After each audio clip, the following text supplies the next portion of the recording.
مومنین و مومنات، سادات و غیر سادات، السلام علیکم ورحمۃ اللہ وبرکاتہ۔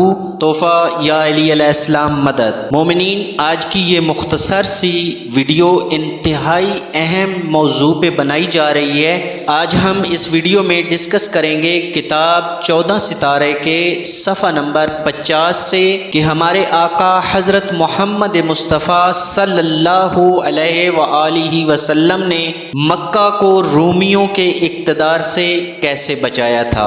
مومنین، آج کی ویڈیو انتہائی امپورٹنٹ ہے۔ سیرت آل محمد علیہ السلام میں آج ہم ذکر کر رہے ہیں کہ ہمارے آقا حضرت محمد مصطفیٰ صلی اللہ علیہ وآلہ وسلم انہوں نے مکہ کو رومیوں کے اقتدار سے کیسے تحفظ فراہم فرمایا تھا۔ تو تمام مومنین و مومنات سے میری گزارش ہے کہ آج کی ویڈیو مکمل دیکھیے گا۔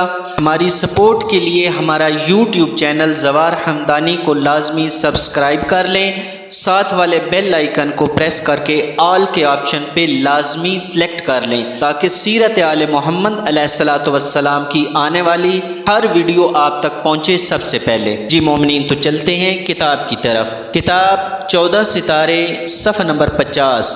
حضرت صلی اللہ علیہ وآلہ وسلم کا مکہ کو رومیوں کے اقتدار سے بچانا۔ جسٹس امیر علی بحوالہ تاریخ قاسن ڈی پرسون لکھتے ہیں کہ ہنوز کا کعبہ دوبارہ تعمیر نہ ہو چکا تھا کہ آپ صلی اللہ علیہ وآلہ وسلم نے مکہ معظمہ کو اس خفیہ سازش سے بچا لیا جو اس کی آزادی کو مٹانے کے لیے کی گئی تھی، جس میں عثمان بن حریث کو بڑا دخل تھا۔ اس نے قسطنطنیہ کے دربار کیسری میں جا کر دین مسیحی قبول کر لیا تھا اور کیسر روم سے مال و زر لے کر حجاز واپس آیا تھا۔ اس کی کوشش تھی کہ مکہ پر یونانیوں کا اقتدار قائم کرا دے۔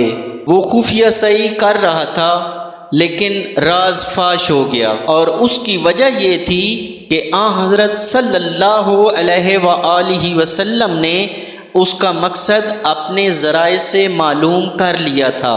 بالآخر وہ ان کی حسن سعی سے ناکام ہو گیا۔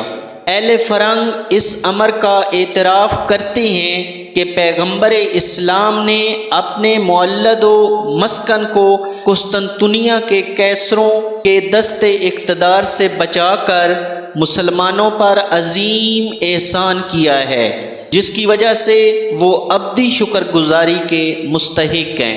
یہاں پہ صاحب کتاب نے ایک کتاب کا حوالہ دیا ہے، تنقید الکلام، صفحہ نمبر 33، صفحہ نمبر 33۔ یہی کچھ مورخ ابن خلدون نے بھی تحریر کیا ہے۔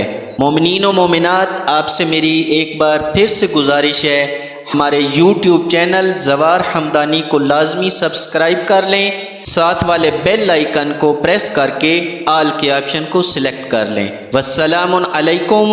تحفہ یا علی علیہ السلام مدد۔